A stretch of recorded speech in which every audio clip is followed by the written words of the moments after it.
રામ સૌને જય સિયારામ, જય શ્રી કૃષ્ણ, હરિઓમ.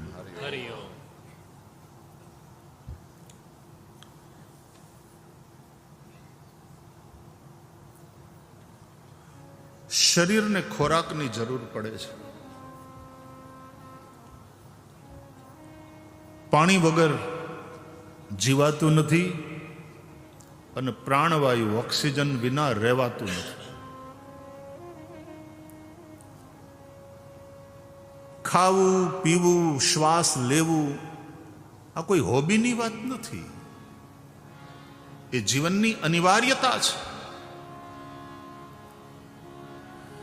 એમ જ્યારે આપણને એમ લાગશે કે સત્સંગ એ શોખની વાત નથી, એ જીવનની અનિવાર્યતા છે,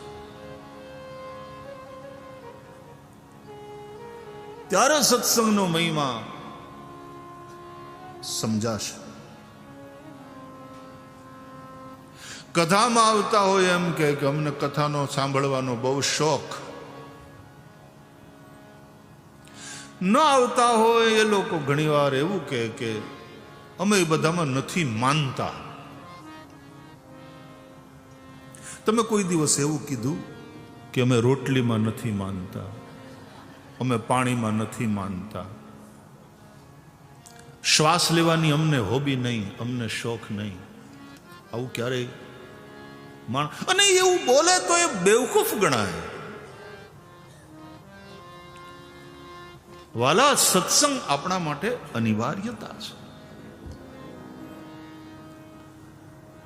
કરહી સદા સત્સંગ, તુલસીદાસજી કહે છે.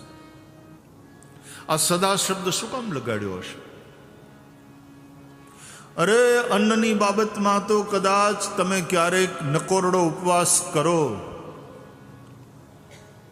એકાદશીનું વ્રત હોય, અમે કાંઈ નથી ખાતા, અને વ્રતનો મહિમા, તમે એક દિવસ રહી શકો ભૂખ્યા.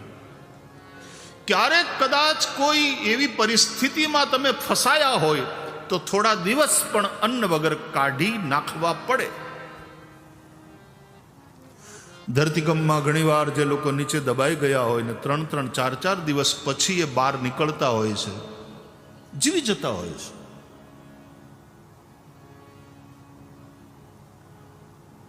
નહીં અનાજ, નહીં પાણી.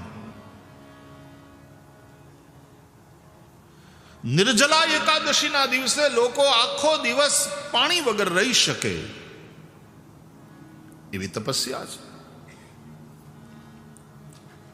પણ પ્રાણવાયુ વિના કોઈ આખો દિવસ કાઢી શક્યો હોય એવો દાખલો હોય તો બતાવો. ભગવત કથા એ જીવનનો પ્રાણવાયુ છે. ભગવત કથાનો અર્થ છે સત્સંગ.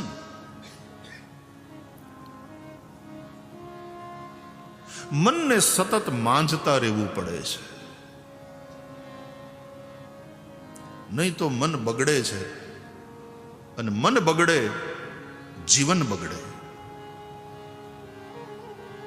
આપણે ત્યાં ગુજરાતમાં આપણે અમુક એવી સેઇંગ, એવી કહેવતો બનાવી છે.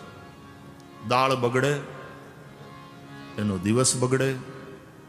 ઘણા ચાના શોખીન હોય એ વળી જુદું કહે છે કે ચા બગડે તો એનો દિવસ, પણ દાળ બગડે એનો દિવસ બગડે, અથાણું બગડે એનું વરસ બગડે. પછીનું થોડું આકરું છે.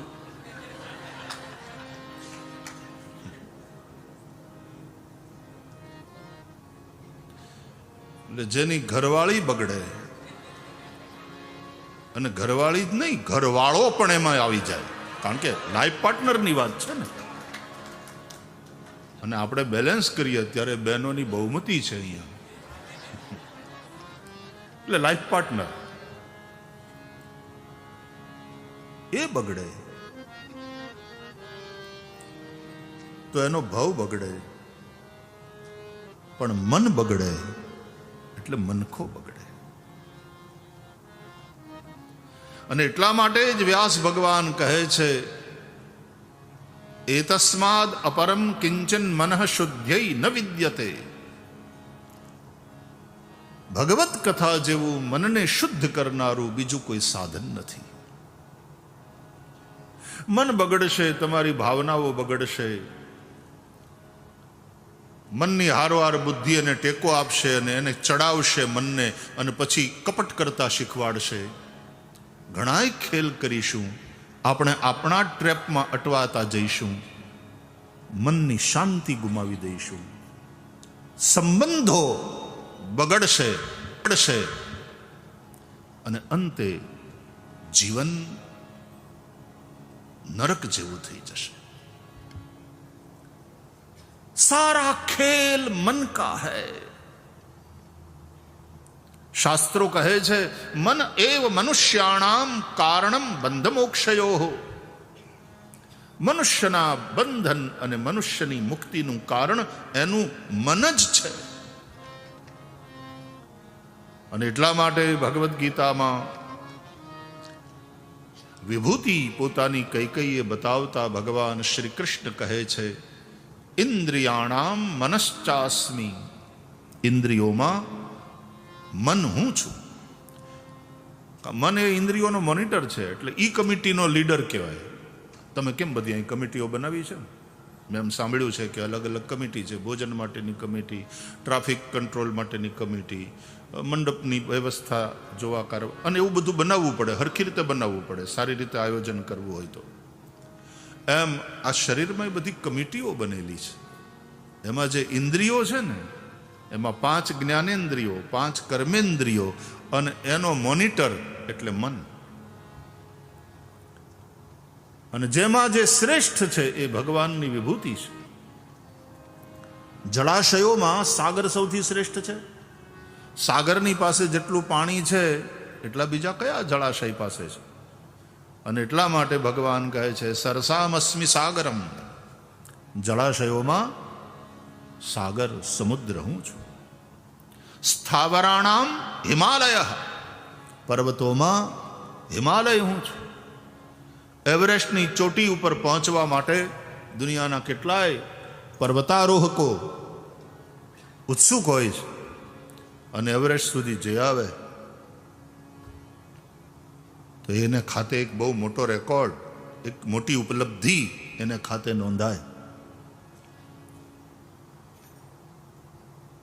એ જ રીતે ભગવાન કહે છે, ઇન્દ્રિયાણામ મનશ્ચાસ્મિ. ઇન્દ્રિયોમાં મન હું છું. તો મનનો આટલો મોટો મહિમા છે. મન પ્રસન્ન હોય તો કેવું, હેવ એ ગુડ ડે એવું કહો ને તમે બધા.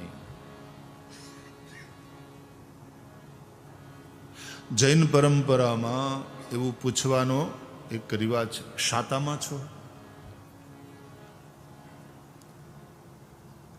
મનની શાંતિ.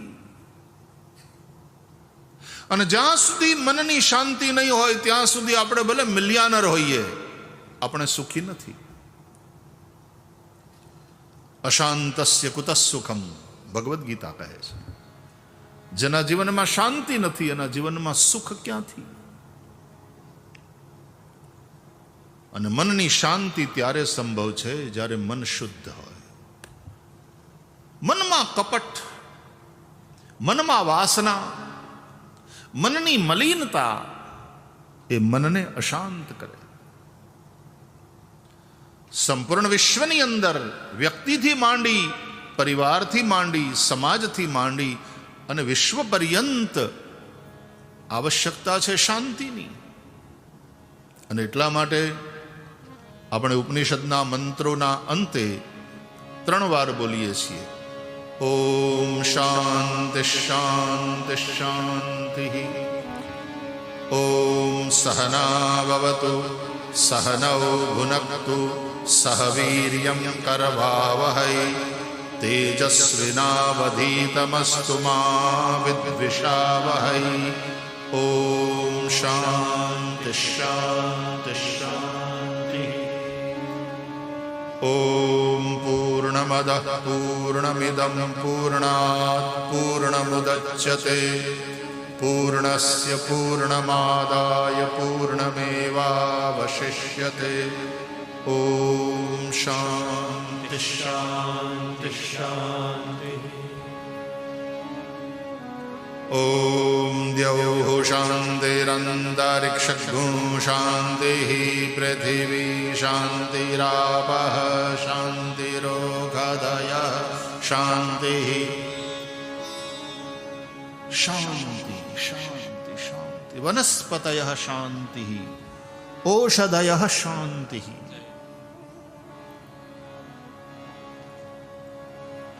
આકાશ શાંત થાઓ, અંતરિક્ષ શાંત થાઓ, પૃથ્વી શાંત થાઓ, વનસ્પતિ શાંત થાઓ, વાયુ શાંત હો, બધું જ શાંત હો. જ્યાં પણ અશાંતિ ઊભી થશે ત્યાં ઉપદ્રવ ઊભો થવાનો, અને એ ઉપદ્રવ, એ રાયટ્સ, તોફાન, તાની અશાંતિ ને. તમારું મન અશાંત હશે, તમારા મનમાં ચિંતા હશે, ખાયા પિયા લગેગા નહીં. મતલબ ભલે ને તમે ખાઓ, ખાધાનું લોહી ન થાય, તમારું શરીર દુબળું થતું જાય ચિંતાને કારણે. ચિતા તો ચિતા સમાન છે ને. ચિંતા અને ચિતા એક જ મીંડાનો ફેર છે. ચિતા અને ચિંતામાં ચિંતા, ફિકર. એટલા માટે આપણે આપણા સ્વજનની સાથે વાત કરીએ એટલે ફિકર નહીં કરતા, તમે કઈ ચિંતા નહીં કરતા, બધું બરાબર છે, બધું થઈ રહેશે, કોઈ ચિંતા નહીં. સતત આ વાત કરીએ, મતલબ મન ચિંતાથી રહિત હોય. ચિંતન કરો હરિનું, પણ મન ચિંતાથી રહિત. ચિંતા કાપિન કાર્યા નિવેદિતાત્મભિ કદાપિતિ ભગવાન અપી પુષ્ટિસ્થો ન કરિષ્યતિ લૌકી કિમ ચ ગતિમ. કિમ ચ ગતિમ. અને એટલા માટે વૈષ્ણવ ક્યારે ચિંતા ન કરે, ભક્ત છે ક્યારે ચિંતા ન કરે, એ ચિંતન કરે. કારણ કે ભક્ત એટલે વિશ્વાસ, બિનું વિશ્વાસ ભક્તિ નહીં. અને વિશ્વાસ હોય, ભરોસો હોય ભગવાનમાં, શાની ચિંતા? ચિત્ત તું શિદને ચિંતા ધરે, કૃષ્ણને કરવું હોય તે કરે. આ ભરોસાનું નામ ભક્તિ છે. તો ચિંતા નહીં.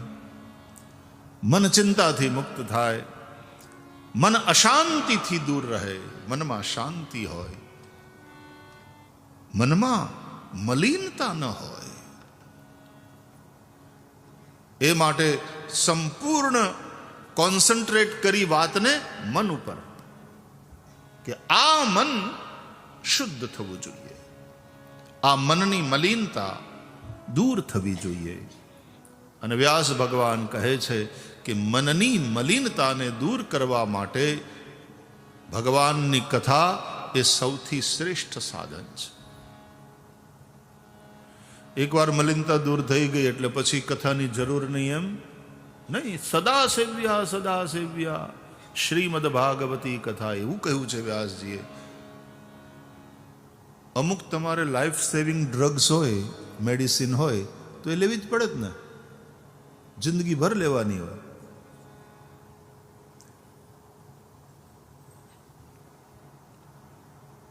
રાંધેલો ખોરાક ન બગડે એટલા માટે આપણે વ્યવસ્થા કરી છે, ફ્રીજમાં મૂકી દો.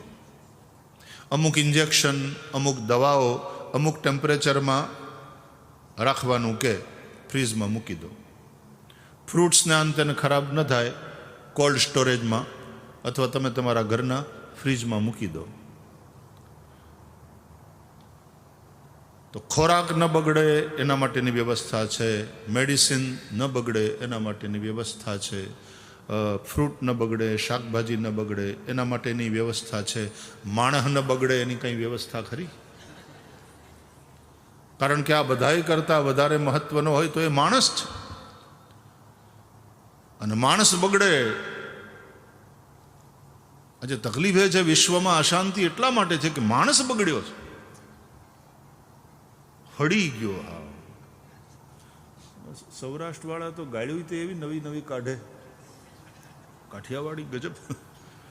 અમારે ત્યાં એક સૌરાષ્ટ્રમાં ગુસ્સામાં આવીને કોઈને ગાળ આપવી હોય ને તો એકદમ ગુસ્સામાં આવીને એમ કે એ હડેલ, એવું કે. અને સડેલી વસ્તુ હોય પછી એ ફેંકી દેવી પડે. તમારે અહીંયા હેલ્થ અને સેફ્ટી ડિપાર્ટમેન્ટ હોય છે તો એ કેટલું ધ્યાન રાખે. ખોરાક આ રીતે જ પકાવવો જોઈએ અને આ રીતે સચવાવવો જોઈએ. અમુક સમયથી વધારે પેલું થઈ જાય તો ફેંકી દો, આદિ ઘણું બધું હોય છે. અમારે ત્યાં તો બહેનો ઘઉંનો લોટ બાંધીને પછી જેટલી રોટલી થાય એટલી કરી ખવડાવી, બાકીનો લોટ ફ્રીજમાં રાખી મૂકે. એના જેવું ખતરનાક બીજું કાંઈ નથી. હા બહેનો, ઘઉંનો બાંધેલો લોટ તમે ફ્રીજમાં રાખીને પછી બહાર કાઢીને રોટલી વણીને ખાઓ, આરોગ્યને માટે નુકસાનકારક એના જેવી બીજી કોઈ વસ્તુ નથી. અને એટલા માટે આપણા શાસ્ત્રોમાં એ વાસી ખોરાકની ના પાડી. ભલે 2 જ આઈટમ બનાવીને ખાઓ, પેટ ભરી લો, પણ તાજું ખાઓ. ત્યારે બનાવીને. અમારે ઇન્ડિયામાં તો સુખી એવા, ભલે ઝૂંપડામાં રહેતો હોય માણસ પણ આમ સુખી હોય. ઘણા એવા સુખી હોય, જમવા બેસે એના પોણા કલાક પહેલા તે રસોઈમાં જવાનું, અને પોણા કલાકમાં એ જે રસોઈ બની હોય એ પછી ઉતરતી રસોઈ, એના જેવી મજા બીજી કોઈ નથી. ઇવન તે જ દિવસની દાળને તમે 3 વાર ગરમ કરો ને પછી ખાઓ, અને એને બદલે ઉતરતી રસોઈ તમે જમો, એ બંનેમાં પણ બહુ ફરક છે. અડધા તો આપણે આપણા લખણે માંદા પડીએ છીએ. આપણું આળસ. તાજું ખાવાનું.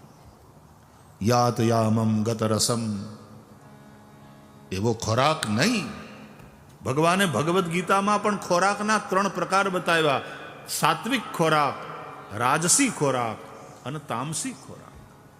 યાત યામમ એટલે વાસી. ગત રસમ, એમાંથી રસ જતો રહ્યો હોય, શુષ્ક થઈ ગયું હોય, એવું અન્ન નહીં. તો માણસને બગડતો અટકાવવા માટેની વ્યવસ્થા એટલે સત્સંગ, એટલે ભગવત કથા. માટે સદા સેવ્યા.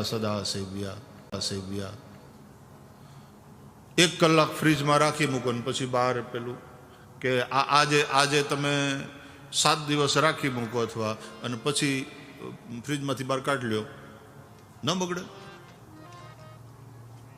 કથા સદા સેવ્યા છે. સત્સંગ કરહી સદા સત્સંગ, નિત્ય કરવાની વસ્તુ છે. इसलिए सदा सेव्या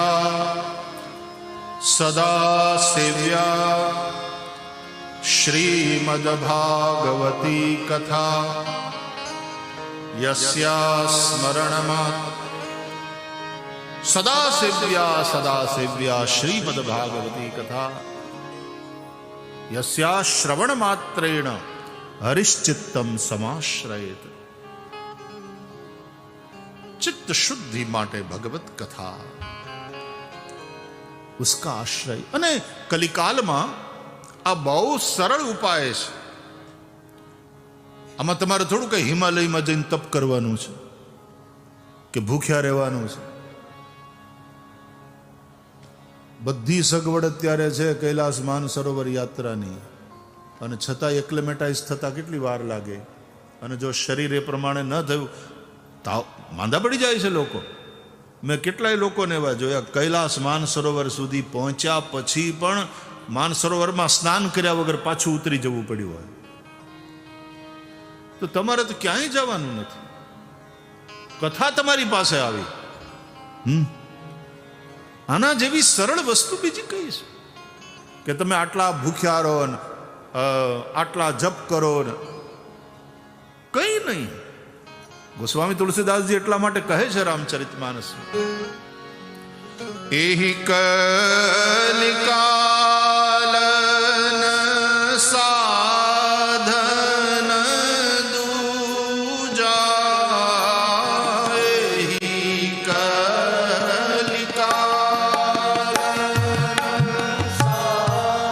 सब गाइए।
તુલસીદાસજીએ સ્પષ્ટ કહ્યું કે આ કલિકાલમાં ભગવત પ્રાપ્તિનું, અને ભગવત પ્રાપ્તિ એટલે જો હાથ પગવાળા, ચતુર્ભુજ, અવયવવાળા ભગવાનને જે ન માનતા હોય તો ઉપનિષદોનો બ્રહ્મ તદે જતી તન નહીં જતી તદ દૂરે તદવંતિકે, ઉપનિષદો જેને કહે છે એવો પરબ્રહ્મ નિરવયવ નિર્વિશેષ, આ બધા શબ્દો તમને ભારે લાગશે.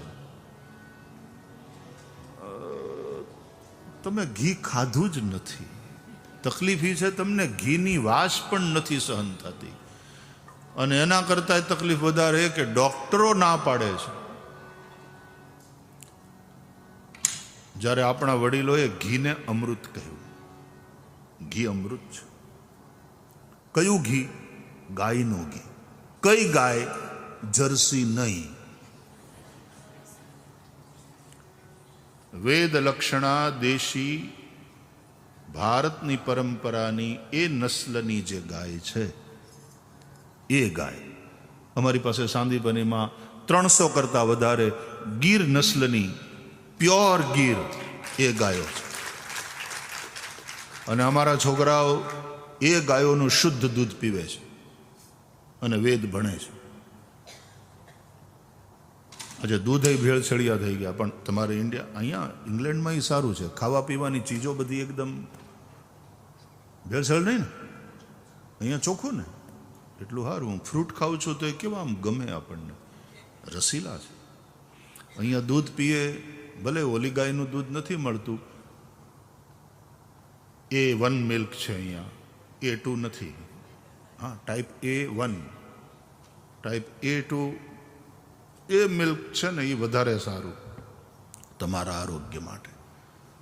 તો આપણે ત્યાં 100 કરતાં વધારે 300 કરતાં વધારે ગાયો, 300 ઋષિકુમારો, 300 કરતાં વધારે ગાયો ને વાછડા, એટલે એક ઋષિકુમાર દીઠ એક ગાય છે.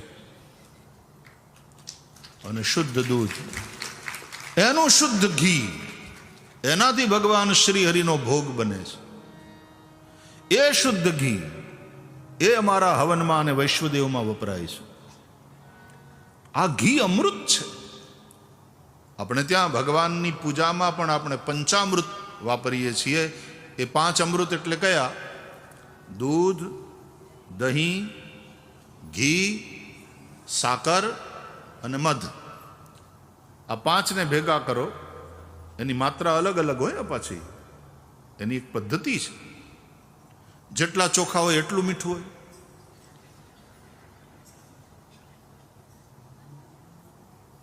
ખીચડી બનાવવાની હોય તો 1/2 કિલો ચોખા, 1/2 કિલો મગ અને 1/2 કિલો મીઠું નાખો, 1/2 કિલો હળદર નાખો. એવું હોય નહીં, એનું પ્રમાણ હોય તો ખીચડી બરાબર થાય. એમ પંચામૃતમાં દૂધ કેટલું લેવું? દૂધ કરતાં ઓછું દહીં, એના કરતાં ઓછું ઘી, એના કરતાં ઓછું મધ, એના કરતાં ઓછી સાકર. આ રીતે એનું પ્રમાણ નક્કી થયેલું. અને એ રીતે તમે પંચામૃત બનાવો, બહુ મીઠું લાગે, પીવા જેવું. તમને ભાવે તો પીવાય. ખાલી ભગવાનને જ પંચામૃતથી સ્નાન કરાવવું એમ નહીં. હાવ હાચું કહું ને, જો તમને પરવડે અને તમને ગમે તો તમે પંચામૃતથી સ્નાન કરી શકો. રિયલી શરીર માટે બહુ સારું છે, જો તમને પોસાય તો અને ફાવે તો. એટલા માટે તો દૂધો નહાવ પૂતો ફલો, ये आशीर्वाद दिया जाता है. दूधो नहाओ और पूतो फलो. दूधो नहाव, दूधથી માણસ ક્યારે નહાય? બહુ પૈસા હોય, ભગવાનની ખૂબ દયા હોય, ખૂબ સમૃદ્ધિ હોય. ઓ પૂતો ફલો યાને વંશવૃદ્ધિ.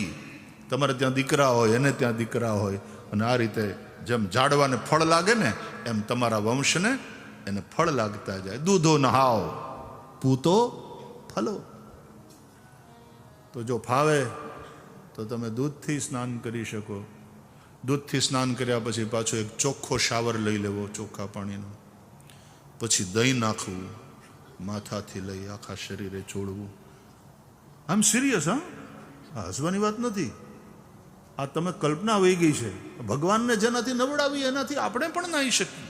દહીં તમે માથામાં નાખો, વાળમાં ખોડો થાય તો કહેજો, ડેન્ડ્રફ વયો જાય. એટલે પછી દહીંથી નાહે અને પાછા શુદ્ધ પાણીથી દધિ સ્નાનમ સમર્પયામી, દધિ સ્નાનાંતે શુદ્ધોદક સ્નાનમ સમર્પયામી. અને એ થઈ જાય પછી પાછા ઘીથી નાવ.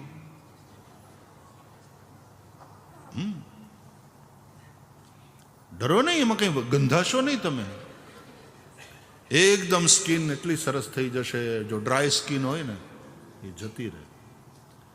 પછી પાછું ચોખ્ખું પાણી, શાવર, ચીકણું ચીકણું થઈ જાય. હવે લ્યો મધ, અને મધ ચોપડો ઘસી ઘસી, એટલે ઓલે ઘીની ચિકાશ ધીમે ધીમે ઓછી થઈ જશે.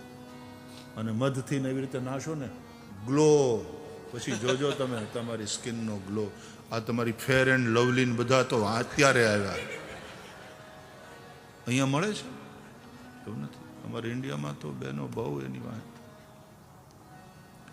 અને એ પછી જે થોડી ઘણી ચિકાશ રહી હોય ને, તો પછી સાકર ઘસો, બધી ચિકાશ નીકળી જશે, ચામડીના છિદ્રો બધા ખુલી જશે. અને પછી પાછા બરાબર શાવર બાથ લ્યો. એને કહેવાય અભિષેક સ્નાન. પંચામૃત સ્નાન પૃથક પૃથક મંત્રથી થાય. પછી એક તંત્રેણ પંચામૃત સ્નાનમ, પાંચેય અમૃતને ભેગા કરી અને એક સાથે એનાથી સ્નાન કરવાનું. એકતંત્રેણ પંચામૃત સ્નાનમ સમર્પયામી પંચામૃત સ્નાનાંતે શુદ્ધોદક સ્નાનમ સમર્પયામી. અને પછી ગંધોદક. તમે ભગવાનની પૂજા જોઈ છે ને, ષોડશોપચારથી અમારા ભૂદેવો કરાવે. ગંધોદક એટલે એમાં ચંદન ઇત્યાદિનું પાણી, એનાથી નાવાનું. ઉદ્વર્તન સ્નાનમ સમર્પયામિ. અત્તરવાળું પાણી, એનાથી સ્નાન કરવાનું. તીર્થોદક સ્નાનમ, બધા તીર્થોનું જળ, એનાથી સ્નાન કરવાનું. અને એ બધી વિધિ થઈ જાય એ પછી ભગવાનનો અભિષેક થાય. અભિષેક એટલે બરાબર હરખી રીતે નિરાતે શાવર બાથ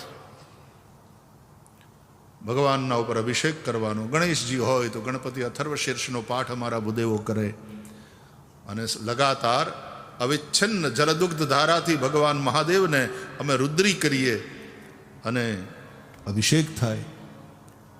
ભગવાન વિષ્ણુ શાલિગ્રામ ભગવાનને અભિષેક થતો હોય તો પુરુષ સૂક્તનો પાઠ થાય. દેવી માં ભગવતી એનો અભિષેક કરતા હોઈએ તો શ્રી સૂક્તનો પાઠ થાય, અથવા દેવી અથર્વશીર્ષથી અભિષેક થઈ શકે. અને અભિષેક સ્નાન થઈ જાય પછી શુદ્ધવાલ સર્વશુદ્ધવાલો મણિવાલસ્ત આશ્વિના શેત શેતાક્ષો ઋણસ્તે રુદ્રાય પશુપતે એમ કરી અને એ મંત્રથી શુદ્ધોદક સ્નાન ભગવાનને કરાવી અને પછી શુદ્ધ વસ્ત્રેણ પ્રમૃજ્ય, શુદ્ધ વસ્ત્રથી લૂછી ભગવાનના શ્રી અંગને અને પછી વસ્ત્ર ધરાવવાના. વસ્ત્રમ સમર્પયામી ઉપવસ્ત્રમ સમર્પયામી યજ્ઞોપવિતમ સમર્પયામી. ચંદન કરવાનું, અક્ષત, પુષ્પ, પુષ્પમાળા, તુલસી અને અહિરિવ ભોગૈ પ્રજેતિ બાહુંજાયા હેતિંબરિબાધમાન હસ્તગ્નો વિશ્વ. આ મંત્ર દ્વારા અબિલ ગુલાલ અને એ બધાથી ભગવાનની પૂજા કરવાની, એ ચડાવવાની. કેમ તમે પફ પાવડર કોસ્મેટિક્સનો નથી ઉપયોગ કરતા? આ બધાથી શીખ્યા છીએ. અને એકદમ ભગવાન તૈયાર થઈ જાય, સુંદર શ્રૃંગાર કર્યા હોય ઠાકોરજીના, એ પછી ધૂપમ આઘ્રાપયામી દીપકમ દર્શયામી. ક્યા વાત!